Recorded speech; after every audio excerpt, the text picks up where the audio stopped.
মণিমালাস ব্লগে তোমাদের স্বাগত আর অনেক ভালোবাসা। আজকে আবারও একটা ব্লগ ভিডিও নিয়ে তোমাদের সামনে চলে আসলাম। এর আগের একটা ভিডিওতে তোমরা পার্ট 1 হিসেবে দেখেছো আমাদের ফ্ল্যাটে সরস্বতী পুজোর প্রস্তুতি পর্ব। আজকের ব্লগটাও কিন্তু সেই সরস্বতী পুজো নিয়েই দিলাম। অবশ্যই সেটা আমাদের ফ্ল্যাটের।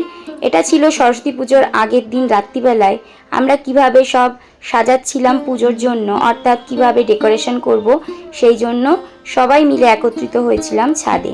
আর এই দেখো ফ্ল্যাটের সবাই রয়েছে। আর এই লাল জামা পরা যাকে দেখছো সে হলো আমাদের পিসি। আর এই হলো প্রধান, মানে মেন উদ্যোক্তা এই পিসি। এনার নাম হলো চৈতালি। সবাই তোমরা জানো, কিন্তু আমার আগের ব্লগগুলোতে পিসিকে তোমরা সবাই দেখেওছো। দেখো সবার প্রথমে যেটা আমি গিয়ে করলাম সেটা হলো আলপনা। বাড়িতে কিছুটা গুছিয়ে গেছিলাম, তারপর গিয়ে দেখো আলপনা করলাম। আলপনাটা প্রথমে চক দিয়ে এঁকে নিয়েছিলাম, কারণ আমাদের ছাদটা কিন্তু বাধাই করা না, নর্মাল যেরকম হয় সেরকম, যার ফলে তুলি বসাতে খুব অসুবিধা হচ্ছিল। আর মাঝপথে আমার হোয়াইট কালারের যে কালারটা সেটাও কিন্তু ফুরিয়ে গেছিল, অর্ধেকটা ইনকমপ্লিট করেই চলে আসতে হয়েছিল।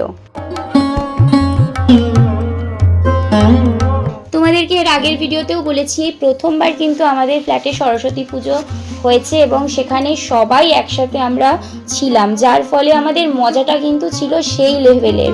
আর না থাকলে না দেখলে কেউ বিশ্বাসই করতো না।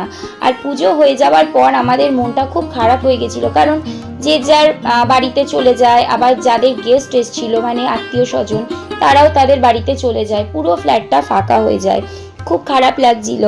আমরা আবার কিন্তু অপেক্ষা করে আছি যে নেক্সট ইয়ার আবার কখন সরস্বতী পুজো হবে আর আবার কখন আমরা ঠিক এভাবেই আনন্দটা করব। তো দেখো সবাই কিন্তু সবার সঙ্গে ভীষণভাবে গল্প আড্ডা ইয়ার্কি মজাতে মেতেছিল। আর এদিকে দেখো আমি যে বললাম আমার আলপনাটা ইনকমপ্লিট, যতটা পেরেছি ততটা করেছি। পরের দিন এটাকে কমপ্লিট করব বলে এইভাবেই এটা রেখে গেলাম। তো তারপর মোটামুটি ওই 10:30 পৌনে 11টা অবধি ছাদে আমরা সবাই ছিলাম। তারপর যে যার ঘরে চলে যাই, কারণ আবার পরের দিন সকাল সকাল উঠে বাকি কাজগুলো তো করতে হবে, তাই না?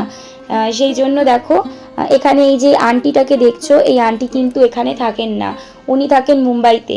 ওখান থেকে উনি এসেছেন। আর এটা হলো ওনার প্রথমবার ওয়েস্ট বেঙ্গলের সরস্বতী পুজো। উনি বলেছেন যে কোনোদিনই উনি ওয়েস্ট বেঙ্গলের সরস্বতী পুজো দেখেননি, আর এত সুন্দরভাবে পুরো ব্যাপারটা হয়েছে, উনি ভীষণ খুশি। তারপরের দিন সকালবেলায় যথারীতি আমরা আবার চলে আসি ছাদে। আর দেখো পুজোর সমস্ত রকম প্রস্তুতি পর্বগুলো শুরু করে দিয়েছি, অর্থাৎ ফল কাটা, ফুল গোছানো, বেলপাতা গোছানো।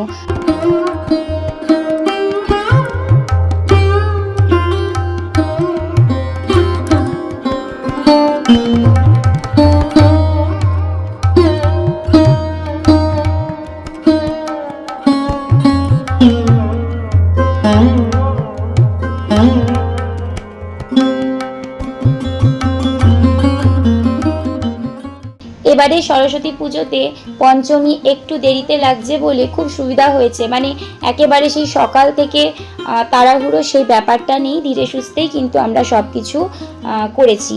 আর ঠাকুরমশাই সবার প্রথমে আমাদের বাড়িতে পুজো করেছেন, তারপর এসছেন ছাদে। তো দেখো পুজো আরম্ভ হয়ে গেছে এবং সবাই যথারীতি কিন্তু পুজোতে অঞ্জলি দেবে বলে এখানে বসে রয়েছে।